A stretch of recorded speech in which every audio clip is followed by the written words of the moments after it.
Hey everybody, welcome to another episode of the Wealth Magic podcast. I have three wonderful guests, as you may remember from last weekend too. Pixie Dust, Yasmine, and Marz. And today we're going to talk about ritual number 2, the second working, which includes the Angels of Omnipotence. Today's going to be a very exciting topic because this is where we actually get into the nitty gritty, where a lot of people actually give up on the working, or there's a lot of fear surrounding it. So it's very exciting that we get to bring this to you. And we're going to talk about the symbolism, esoteric aspects, the angels of omnipotence, and a couple other surprising things too, the history behind it. So we'll go ahead and get started. So first of all, the symbolism, right? There's a lot of symbolism in the Wealth Magic ritual number 2. And if we could go around, you guys, if you want Marz, you could start, say, Yasmine, Pixie, and then I'll chime in on that as well. Anything about symbolism, esoteric aspect of it, like go for it. Floor is yours. Yeah. I can definitely start. Well, I think it would be important if, maybe we should crack open the book really quickly Sure. and let's take a look at the ritual flow together. How does that sound, guys? That's a great idea. Okay. So I'm pulling out my handy dandy Wealth Magic book. And I apologize for not having it, but I now have it in front of me. So omnipotence transformation. There's a lot of ways we could go with this, but I think that Yasmine, I think we have some research and some literature that you might be able to share, right? Oh, the source, the 6th, 7th book of Moses, you mean? Correct. Yeah. Maybe. Do you have anything on that you want to share? Yeah, I have it in front of me, but it's I have to admit I didn't get to read the whole thing, so There's a lot. Okay. There's a lot that goes into it. It's actually kind of confusing to read through as well. The source material, a lot of the Angels of Omnipotence and the second working of Wealth Magic is very heavily derived from the 6th and 7th book of Moses. And I believe even Damon Brand mentions it on the first page of, if you have the Wealth Magic book, it's on page 45. The three angels of omnipotence are Elubatel, Ebuhuel, and Atuesuel, all revealed in the 6th and 7th book of Moses. So that's the source material. Yes. Correct. I'm looking at it now, and on page 7 of the 6th and 7th book of Moses, if you look at the sigil or talisman that the gallery made, then you see, hold on. Okay, where is this? 47 of Wealth Magic. Oh, okay.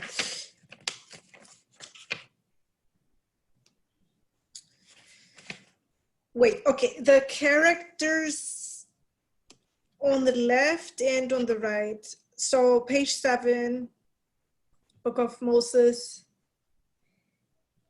characters on the left side of the Ark of the Covenant of the Most High.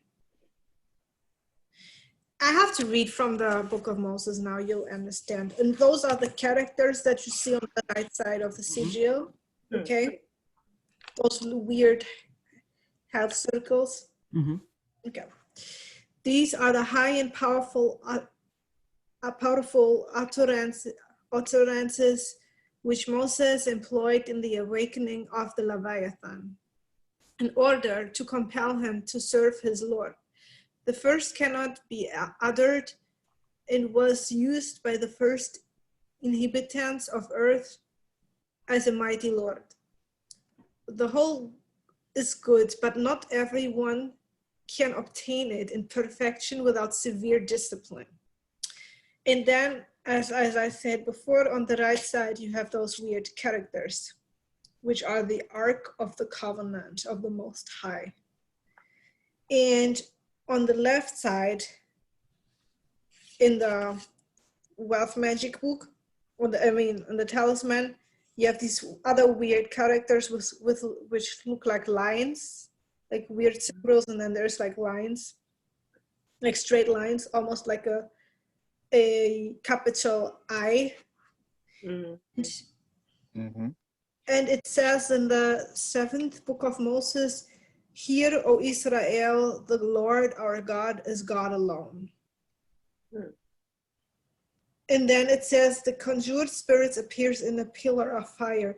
And those are different characters that are not on there, but I think it's about this part being in the middle. In the middle part I found, hold on, I found it. Okay, this is page 15. Hold on, is that right? No, I'm not sure, because I know that the middle characters, that's the funny part, it's not the 3 angels, it's Leviathan, actually.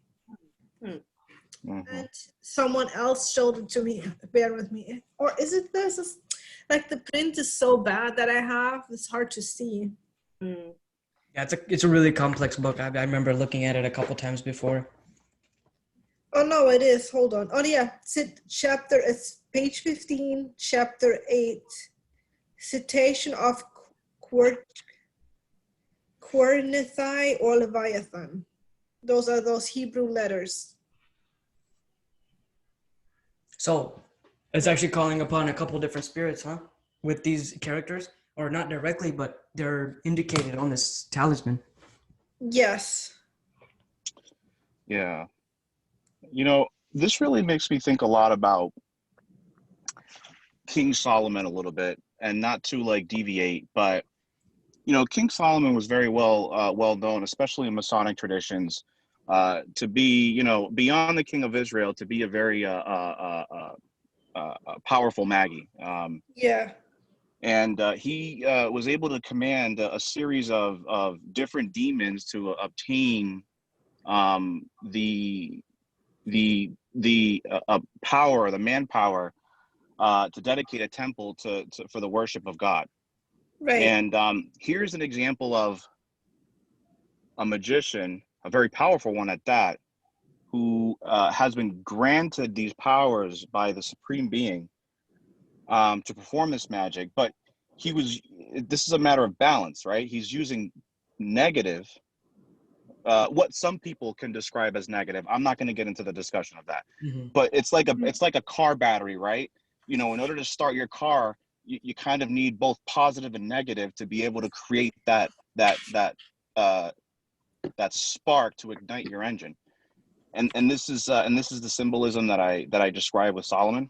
But when we talk about what Yasmine is talking about right now, it really makes me think about how Moses, in order for him to become, you know, this powerful, omnipotent creature, it describes, you know, the symbolism that I feel it describes is that God is really a state of being, you see. Yeah. And that's what I get from that.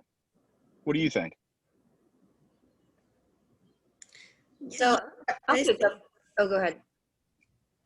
Oh, no. Okay, I'll pick up really quick just on something. I thought it was interesting, Marz, what you just said about the positive and negative. I was kind of in the background just doing some research on the 6th and 7th book of Moses, and I came across this website, and I've been looking at these sigils, and there's sigils taken out of the 6th and 7th books and given an explanation. And I'm on an esotericarchives.com website right now, and then there it says a figure 84 for the left hand is the sigil in the book, or the markings in the book on page 47 of Wealth Magick. There's a figure for the left hand and a figure for the right hand. And on the sigil on page 47, the left hand sigil that it says on here is actually on the right side of the Right. Yeah. I noticed too. They switched the sides. I know. Yeah, and then the left hand is on the right side. But when you just brought up the positive and negative that you mentioned, Marz, I thought that was interesting, because it may be like with the right and left, you know, the positive and negative, kind of comes back into that that charging, or the setting it up for, you know, for success in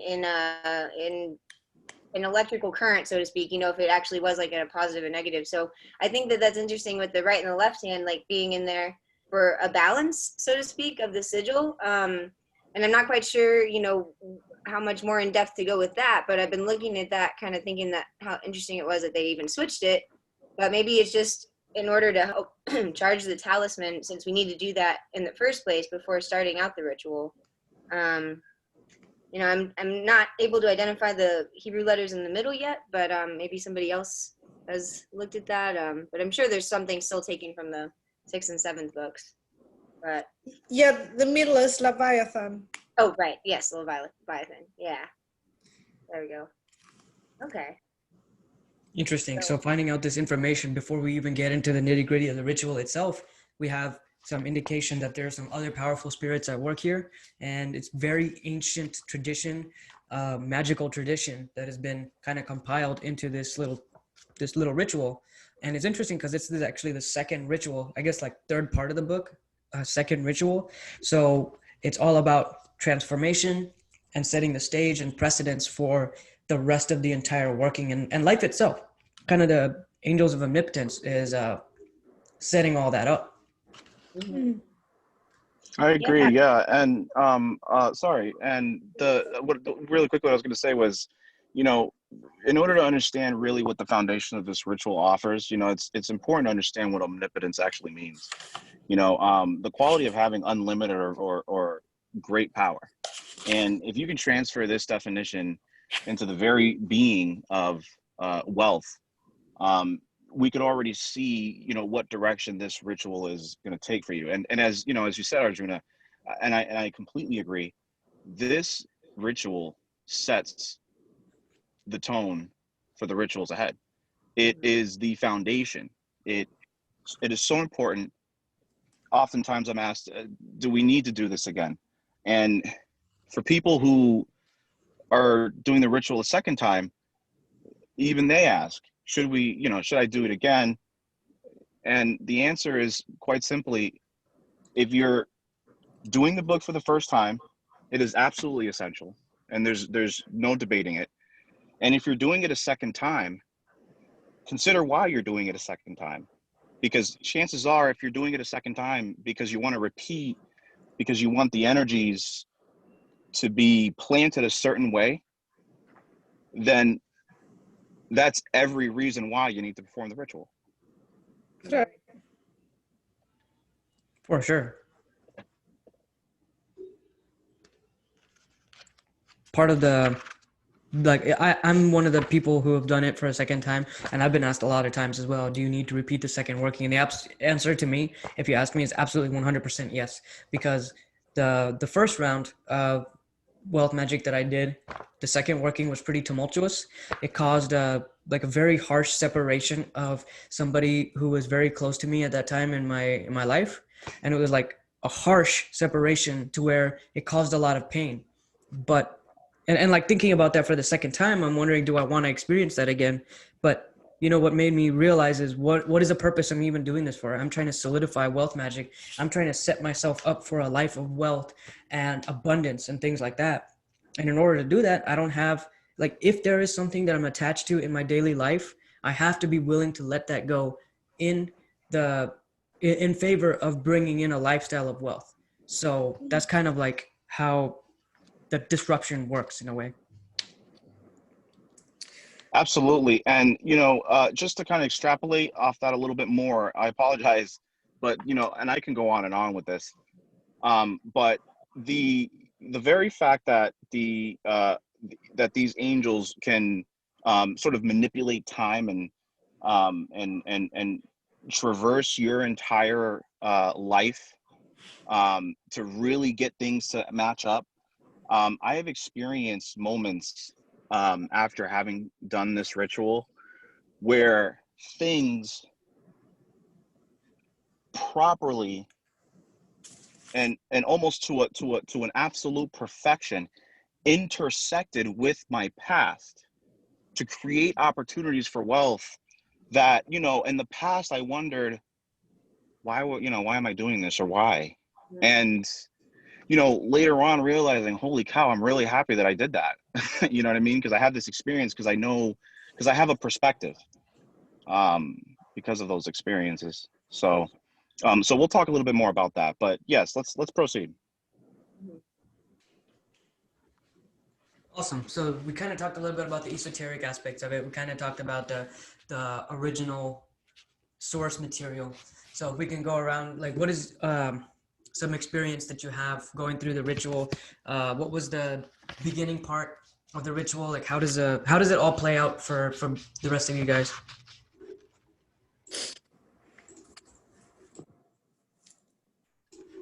Or like the experiences that you've had working with the ritual? I hated it. Yeah, it was rough. It was rough for me personally too. I can go on this a little bit. Just to point out some of my personal experiences with this. It was the first ritual where I felt the strong presence of the angels when working with them, especially when singing. And I found that the more effort I put into my singing in the first place, the stronger a presence I felt. So I really, just to note, I really think that the angels enjoy when we sing, you know, if it sounds nice, even if it doesn't, you know, they just appreciate the effort that we put into it. And it says that in the book. It says, you know, the more effort that you put into achieving your own wealth, the better the angels will help you, you know, in assisting this kind of lifestyle that we wish to achieve. And so anyway, so when working with this, yeah, it was rough, right? And it's a long one. It's a 33-day long ritual, you know, so it's over a month of singing in all these directions. And you know, but people do talk about like the discomfort and the challenges that they face. And for me personally, I had to go back and kind of make notes of what all I experienced at the time. And I do have a video up on my YouTube channel about where I talk a little bit in depth about one of these. But I remember during this time, like, I faced a lot of disruptions that essentially they broke down the barriers of obstacles that were in the way of me opening up my life to achieving more wealth. Such as, you know, an old living situation that I was just stuck in and not happy in, and as jobs as well. And then I was also, during this time, I was also scammed out of about $550 from a loan consolidation company, a fake one in California. And, you know, here I am trying to change my perspective on wealth and do this ritual, and then thinking that I'm doing myself a favor by consolidating my loans, and later to find, you know, that I'm making these payments to a nothing company, and that I'm lost like $550, which I found out they usually get people for $900 to $1,200. So in that sense, I mean, I did pretty good, but no one's really ever wanting to lose $550. You know, and it wasn't really a loss that I was happy to take at the time. And there was also like just some other stuff that happened where just some damages in life at the time that I needed to pay money. But in hindsight, they essentially set me up for a better future. And not a far-sighted future, but a near-sighted future, you know, just within the next year. And I did like what Marz said too, and then I'll pass the baton on to somebody else, but about how it helped, or I forget exactly how you say it, but how it like aligned with some of the decisions and things that you've done in the past.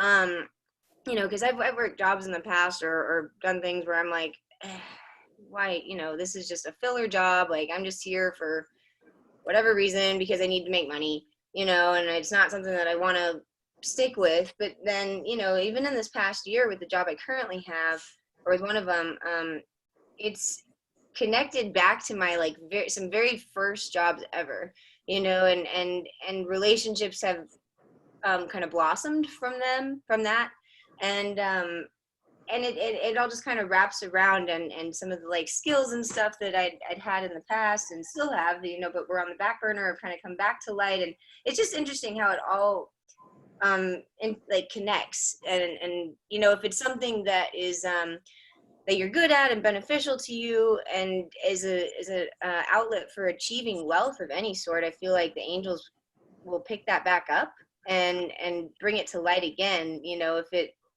can be used kind of in this formula of achieving wealth, if any of that makes sense. But yeah, this was a this was a long, tiring ritual, but it's definitely important, and I would 100% do it again, because I'm also doing Wealth Magick a second time now, and I have full intention of doing all 33 days of this ritual again. So Great.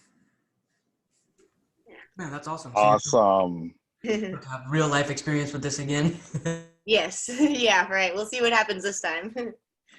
Yeah. But what about you guys? Did y'all face any sort of trials or obstructions, you know, that were later positive? Yeah, I did. I can say that for me, it was a pivotal point in my previous career, where like I was experiencing a lot of losses. So first of all, I didn't sing to the angels. I mean, I tried, but you know, I preferred to always, you know, vibrate it. I wasn't really a big fan of singing to them in general. But you know, the ritual itself was really tiring. I remember times when, you know, I had to skip the ritual a couple of times, like a day, because there was just so much going on around me in terms of like events unfolding. It was a very active ritual, I can say that.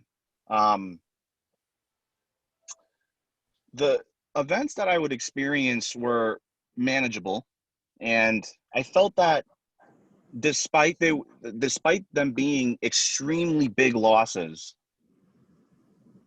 ones that mostly dented my self-esteem, and there's a reason why I say self-esteem.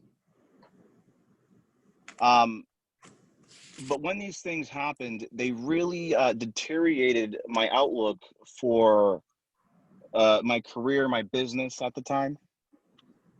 And I remember, you know, one day just saying, you know what, I'm just so done with this. I hate my job. I hate, you know, these angels did this to me.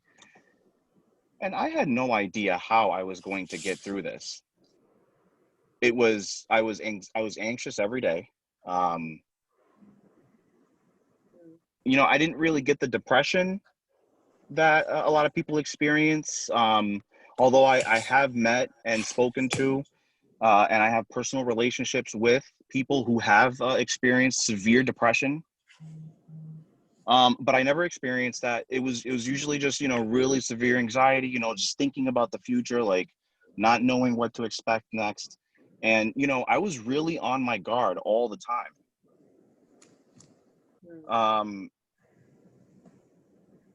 I was pulling up my daily practice notes,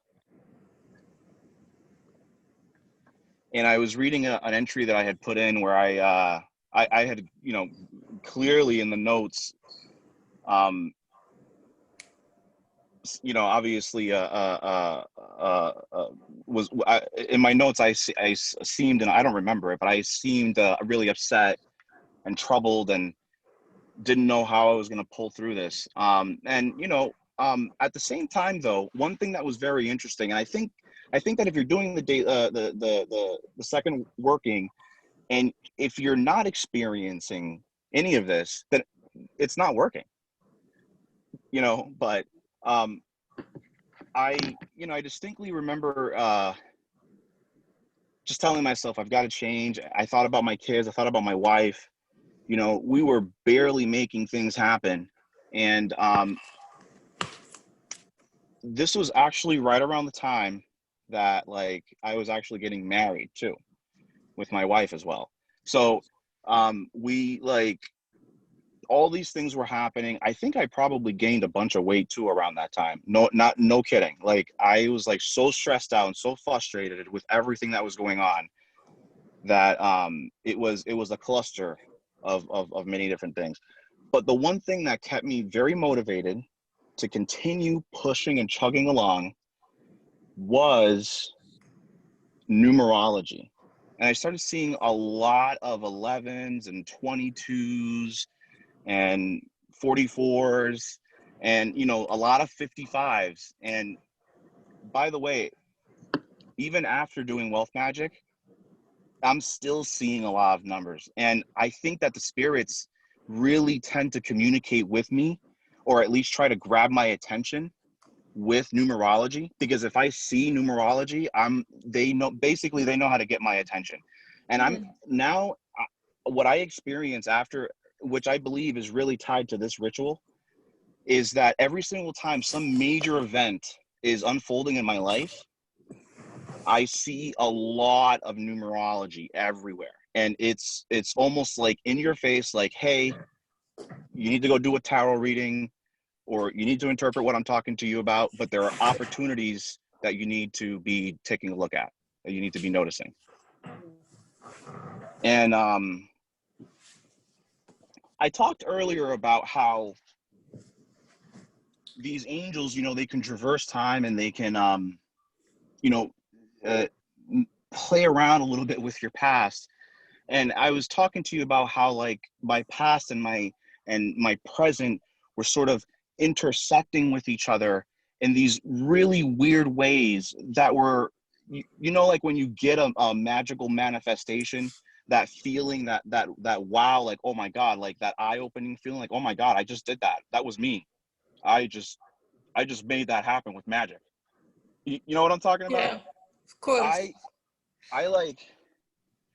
I started having those feelings when these moments were happening. And the feeling the best way to describe it was almost as if, like, it was literally planted. Like maybe I went back in time. It felt like I went back in time a little bit, and these specific events happened so that the now could manifest. Mm-hmm. And it's so bizarre, but but it is what it is. And, you know, this is how I feel about Ritual 2. And if I could summarize what Ritual 2 has done for me, as a person who has experienced a lot of success with this book, is that Ritual 2, despite besides it being the foundation of ritual of the entire book, it has allowed me to experience and know and be aware of my value, of my worth. And that is critical if you intend to have a prosperous relationship with wealth and with finances and with money in general. If you respect your body and if you respect yourself and you don't allow people to use you, but you instead create and forge your own path forward, you will, you basically with this set of esteem for yourself helps you accomplish, for some reason it just helps you accomplish more. Your direct relationship with the universe changes when you hold yourself in high esteem and regard. I completely agree. Yeah. Absolutely. So kind of, you were talking about traveling through time and whatnot, and I'm 100% on board with that. I do believe that's what the angels are doing. Like, they're literally going back in time, analyzing your past experiences and communicating with your past, channeling that towards the present, and then channeling it even further to the future and kind of tying it all in. So it makes sense to me. This is how I rationalize it too, because in the ritual, at the end of the ritual, it asks you to put your right hand over the talisman and say, I call on you, mighty angels, Elubatel, Ebuhuel, and Atuesuel, to carry me through life in a state of limitless wealth. I call on you to let wealth flow to me and through me. And then it says, I call on you to shift time, bend reality, and lay before me a path that guides me to live a life of wealth. And as soon as I read that for the first time, I realized that what you were saying, Marz, is absolutely what was happening. Because time from what I know, like from a metaphysical standpoint, not necessarily proven standpoint, like time is not linear. And even though we can only experience it in one way, the spirits don't live in our reality. They don't live in our plane. So they could probably be able to access our past, and they're likely also able to access our future. So the angels, what we're asking them to do in this ritual is to pull who we are from the past, shift our memories and shift our experiences, and take what we experienced in the past and change the way we look at them. So maybe if something really bad happened to us in the past, we don't look at it as such a bad victim mindset situation. We instead look at it like, okay, that happened. How can I grow from it? And how can I use this towards a life of wealth? And then likewise in the future, there's things that haven't happened yet. And theoretically, hypothetically, the angels go into the future, look at our future experiences, and then kind of guide us into achieving the most logical path in front of us that will take us to a life of wealth and steer us away from the future choices that would have led us to a life of non-wealth, so to speak. Absolutely. And, you know, and important to understand too, that the last bit that you had just mentioned there, in this second working, when you're directly speaking to this, to these spirits, you know, this is a pact, and this is a real pact. And, you know, obviously word for word is how you want, you know, per the guidance as suggested in the book, and by the Gallery of Magic. But this is a pact. And keep in mind that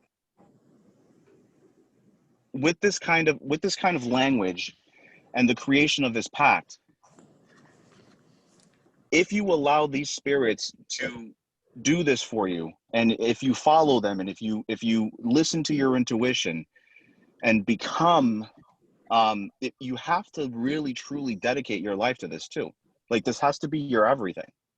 It can't be just occasional, you know, building wealth and being wealthy and accomplishing what you want to accomplish in life from a financial standpoint has to be your main focus. It's got to be your full-time job. Mm-hmm. And this pact sets the tone, obviously, but it I mean, that's essentially it. It really just sets the tone. And I just wanted to basically point out that this is a pact, and that for all intents and purposes, what you say and what you command these spirits to do, this is what will happen, and this is what you need to be prepared for. I think that's why so many people don't pull through, you know. They thought they don't finish the book. I think that's for a reason, because I agree, you have to get real and say, okay, how am I going to achieve wealth in this lifetime realistically? And you have to make a plan, and you have to follow through. You can't just call on these ancient spirits and then say, I want to dedicate my life to a life of wealth or whatever it is you're saying, then not do shit in your real life. No, like, for real, this has to be your main goal. Otherwise, there's no point. Yeah, and I go ahead. No, go ahead. Okay, really quick. I was thinking, I feel like it relates back to the common fear of success that people have. You know, I mean, yes, there's a fear of failure, but a lot of the times, I know myself to have more of a fear of success and in actually achieving what I want to achieve, because then that means change and, you know, discomfort in accessing the new and removing the old. And you know, in accessing the wealth that we wish to achieve, or in achieving that wealth, like, certain things are going to have to break down and change. And for a lot of people, like, they're like, well, I want wealth, but I'm comfortable where I am. And it's like, well, then do you really want the wealth? You know, I mean, are we really willing to go through these disruptions in order to achieve that? And you know, to just relate it to just a common human fear, that fear of success. And you know, you really, like you guys have been saying, you really have to be dedicated to doing this, and get past that fear of success. Because if you really want success, then this is what's going to, is a great tool to help you achieve that. And then also just to note on what you said, Marz, about being kind to your body, and not to get all biblical or anything, but just the term, your body is a temple kind of came into my head, and that applies in magic too, because our body is the temple and is the tool that we're using to communicate to these angels and or these entities or whatever. So yeah, we need it to be as healthy and clear, because whatever energy we are putting out there is going to be taken up and used, so it's extremely vital, or has become more vital to me even over the last few years of just taking care of ourselves, and how that affects everything, physically, mentally, emotionally, spiritually, magically. So yeah, I don't know, I like what you said about that. And then just back to achieving the wealth and the fear of success and all, I think it goes hand in hand, even just from a non-magical standpoint. But yeah, The fear of success is a real thing, and yes. having a lifestyle geared towards wealth, it absolutely has to. Like, I already know there's going to be people who want to know about the second ritual because they heard about it, and they're going to come listen to this. And for the people who did just what I said, do not let this scare you away from doing wealth magic in the first place, because these disruptions are absolutely necessary in order to set yourself up for a life of wealth. On the other hand, though, if you are not ready to completely change your life into a state of acquiring wealth and change your mindset, change your living situation, change everything about it, then maybe this book is not for you, because it does require a lot of dedication. Aside from the 6 months program that this book tells you to do, these rituals, you're going to have to shift a lot of things in your daily life. And the angels actually help make that easy, or they make it hard, however you want to look at it. But that's kind of like it's removing a lot of the baggage that you may be holding in the past. For me, it removed a lot of the things that were getting in the way of me being successful. And it opened the door for other things, which is going to be more in line with helping me be successful. Like, for instance, this is non-magical. This is very secular. But for someone like Jeff Bezos, and I'm using this guy as an example because he's like one of the biggest names out there in wealth and success. And this guy has to deal with so many problems. He has to deal with so many challenges, obstacles. He has to manage thousands upon hundreds of thousands of people, and he's managing teams of people who is managing other teams of people, and he has to make decisions despite what other people in society are saying. Some people say that he's like crooked or whatever, and he has to deal with that, and he has to build a business based on what he thinks is going to be best for the business. And that's not easy. I mean, I'm nowhere near anywhere his level by any means, but I have like a small aspect of, like, I get to experience what it's like to run a business, to manage people. And I'm doing that at a much smaller scale, and it requires a lot of mental fortitude, because you have to make the best decision for many people. You have to make sure that how your decision is affecting other people's families, how they could put food on the table. And when it comes down to it, I had to have a lot more mental fortitude in order to do this. Like, if I were to be put in this position 5 years ago, I would not be able to do it. I would crash and burn, and I would run this company into the ground. But luckily, like, over the past few years, I've slowly been able to build my mindset to be able to successfully lead a company. And I'm not making the best decisions all the time. I mean, I make a lot of bad decisions, but having the ability to discern between what is a good decision and what is a bad decision, or even like being able to handle the punches that come on a daily basis of running business. It's like I have the ability to do that now because I've set the groundwork. I have built the foundation, and that's from a secular point of view. If we're talking about from a magical point of view, for this ritual, the second working, it kind of clears away a lot of the previous parts of life that may make it difficult to run a business. For instance, I mentioned this earlier, and it's also in one of my other videos. The second working, when I did it for the first time, I was in a relationship and I was living with that person. And that during the second working, we actually broke up. And it was very difficult because we were living together, we were broken up, and we went on our own separate ways. But it gave me the opportunity to really focus my mind and my attention straight into my work, because that's really what I wanted to do. I really wanted to just channel all of my energy into the work so I could become in a position to actually run the company. So yes, that was very painful. It was extremely disrupting, and it caused a lot of tension because we were living under the same roof, and we were kind of going our own separate ways. We were paying bills together and whatnot, but it just that's what had to happen. So that's kind of like where the disruption comes from. But it was absolutely necessary in order to, like Pixie was saying, it's in hindsight, all of it starts to make sense. That all of it was worth it. And you had committed, It's so it true. shows that you were committed to that, and in the book too, on page 46 of Wealth Magic, it says, let's see, it says, you define what wealth is, and you make your life about living in that state of wealth. Make your life about living with the wealth you desire. Commit to that, and the angels will reward you.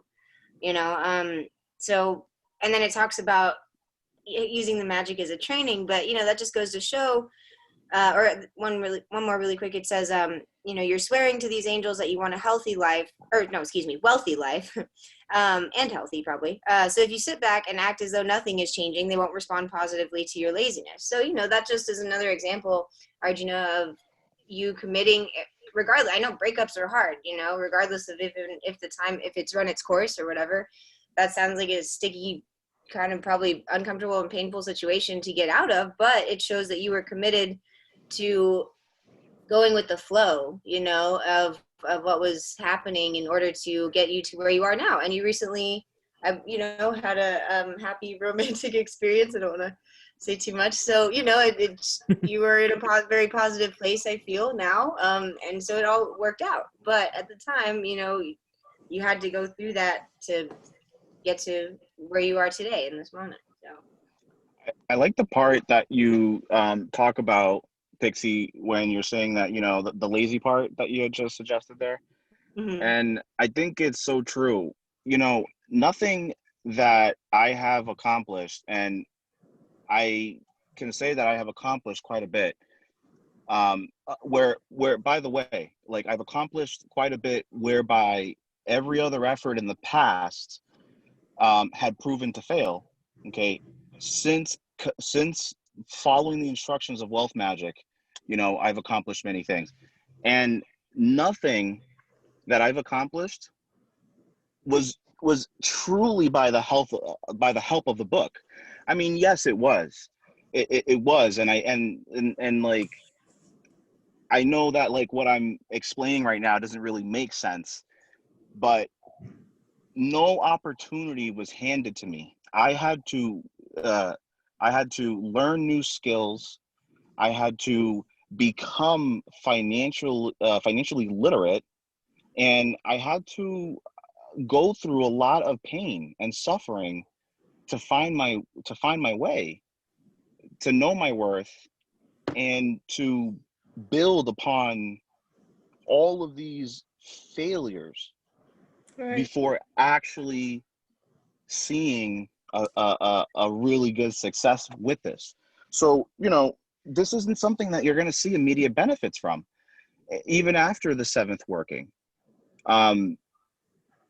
But it's crucial that you experience everything, and especially what we're talking about here today, because every effort, every event, and every every motion that you take in during this journey will be pivotal to the next, and it will essentially bring you that life of wealth that you're looking for, and I can guarantee it.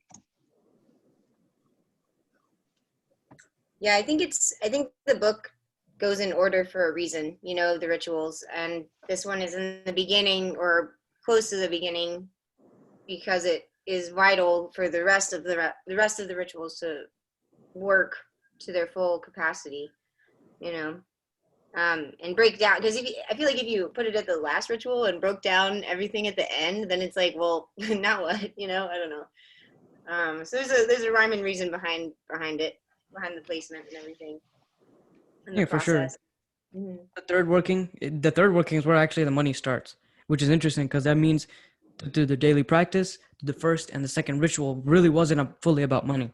Because the third working is absolutely where the financial magic actually starts, which says a lot because by this point, we're maybe like 2 to 3 months into this wealth magic thing, and we're not doing anything money related until the third ritual. So all of this stuff is absolutely necessary. It's the beginning. It's really setting up everything in the future. Like you had already mentioned, we already talked about it too. And in order to actually fully receive the benefits of doing money magic, we kind of have to do all this stuff first. And yeah, this is the most opportune place in the book, in the whole wealth magic journey, where this uh, ritual actually fits in. Yeah, I'd agree with that statement. I would say that the first ritual is definitely about interchanges.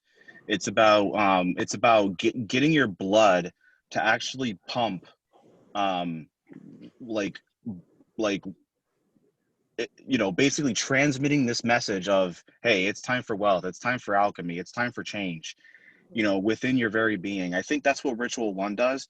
And of course we've talked about the spirits in the ritual one, but I think this is really an alchemical ritual. Ritual tool, as we had talked about, it's definitely what we've discussed today. It's all about, yeah, still interchange, but mostly Sorry, guys. create it's mostly paving the way and clearing the path for your opportunity into the ranks. I think that, like, if you did this book, and honestly, I'm considering a third run, and I'm seriously considering in the last working telling Clowneck that I want to be on the Forbes list. I mean, we'll see. Love it. Yeah. Yeah, I'm with this second round that I'm doing, I'm trying to be more I guess focused and even just more almost intense with my desired results, and clearer about it. So I intend to put more energy into it to see if I can kind of just grow from where I've already grown since the first time I did it. And you guys were also big inspirations behind doing it a second time as well. So because I believe all three of you have done it twice, or maybe not, maybe just No, me only once. Okay, yeah. But I know you had mentioned that maybe you want to do it again a second time, and I had kind of put it off. Yeah, I wasn't really. You do, yeah. I think so we'll see how it'll kind of change from my current situation after the last changes. I don't know. Especially with a stronger intention or stronger focus as well. Yeah, it's definitely going to take it takes a strong person to be able to do it a second time. So I commend you from being able to do it a second time, let alone finish the first one. Because that's a big thing that I've noticed people do is they're not able to even finish the first run of Wealth Magic. And it's primarily they get hung up by this working right now. Like it scares a lot of people. So I want to be one of the people to definitely state that this is not something to be afraid of. It is par for the course. It is part of what we have to experience in order to continue going forward. Yeah, I agree. I definitely wanna add to that. Yeah, you definitely underscored an experience that I've seen a lot, Arjuna, about first time goers and even second time goers that do this working. And yeah, once you get into that second working, I mean, forget it. It's really tough. You're experiencing everything. Some people, hey, they don't experience anything at all, and kudos to you. And they've had some success with this book, and again, kudos to them. But generally, the common magical side effect is going to be some of the things we've outlined here. I've already discussed how I feel if you are not experiencing these things, or excuse me, rather, I should rephrase that and say, if you are experiencing these things, that the magic is working. Right. Yeah, and again, just keep in mind that the only way out is through. And I think if you can just try to keep that focus, as you're navigating the light at the end of the tunnel, you'll see it. And if you can just get past the second working, guys, hear me out. If you can get past it, I promise you that everything else is going to go really smoothly. There will be a lot more to sort of look forward to. And I feel that I have some based on my experiences, I feel I have some very intimate relationships with some of the spirits in this book. I mean, I won't say that I've got the best relationship with the spirits in the second working, because man, they really kicked my ass. But I've got some very personal relationships with these with these spirits, and sometimes I don't even know how to thank them. So yeah. You know what? To me personally, the fourth working is worse. And I know someone else who did the same experience as me. The second one, so disruptive. The second working, but the fourth working, almost like the second one on steroids in my life and in his life too. So it's interesting. So I guess that's just certain people. That was the worst few weeks of my life in the past 5 years, easily. The fourth working, so bad. Wow. I'll have to check my notes on the fourth working when we get to that, because I know that I can't remember. I think the second was about the most disruptive for me, but it was kind of like a whole process throughout the whole book, really, of disruptions. But I feel like the second one was definitely where the disruption started. But the whole 6 months, 6 to 8 months, however long it took me, was a period of transition that I didn't really even realize until after the fact, and then I sat down and was like, oh, here I am now, like, where was I a year ago? I was in a, completely different spot, not only physically, but mentally. I mean, not like I moved states or anything, but, just a different change of living situation and job wise. So, you don't really realize until later on what's going on, and you're able to credit the magic for that, hopefully, as I was, at least. Right. But I think it's important to emphasize that it's to not have fear of this ritual, because that will definitely be carried into it with you.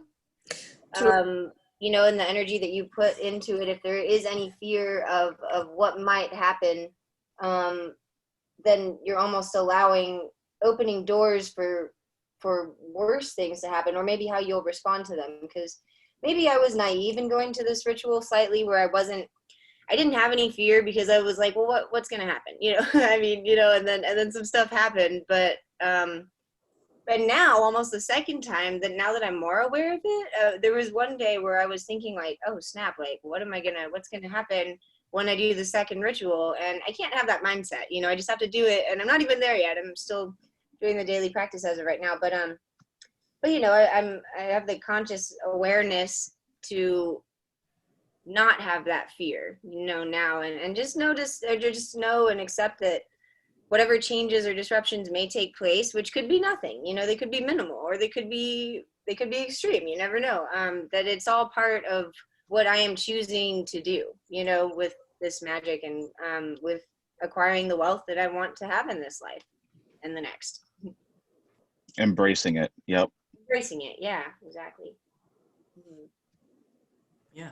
I definitely think that's the way to go. And, going into it with that thought pattern really helps you navigate and feel the magic. And, it's sort of like riding the bull, you really get to feel the bull when you're actually like allowing it and sort of moving with it and not against it. Terrible analogy. It's mostly a Texas analogy, but still, I'm sure you get what I'm trying to say. Go with the flow, don't go against the current.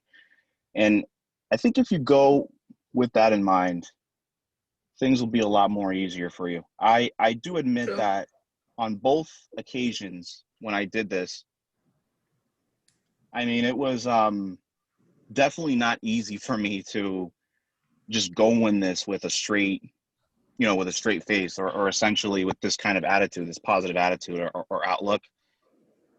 So, give yourself a little bit of sympathy. It's okay if you don't, but definitely go in with, that mindset that Pixie is saying, and when you're walking into this, really just make the commitment, tell yourself, hey, I'm going to embrace this.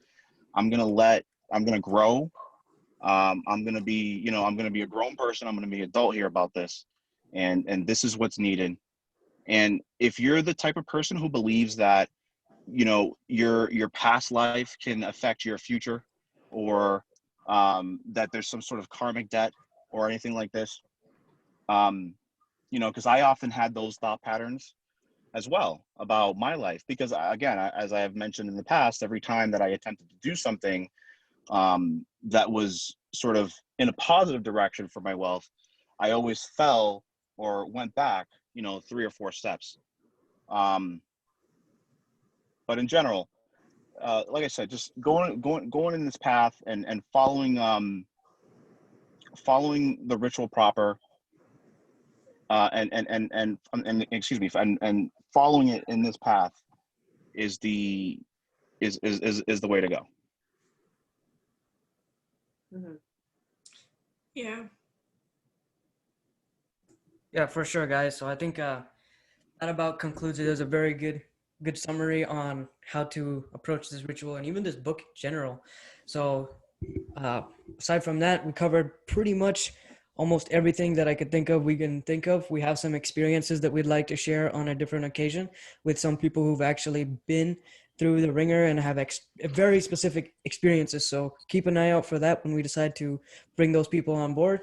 And aside from that, that should be it for today. So I appreciate all of you guys for being here. Thank you for sharing all your experiences. Thank you for having us.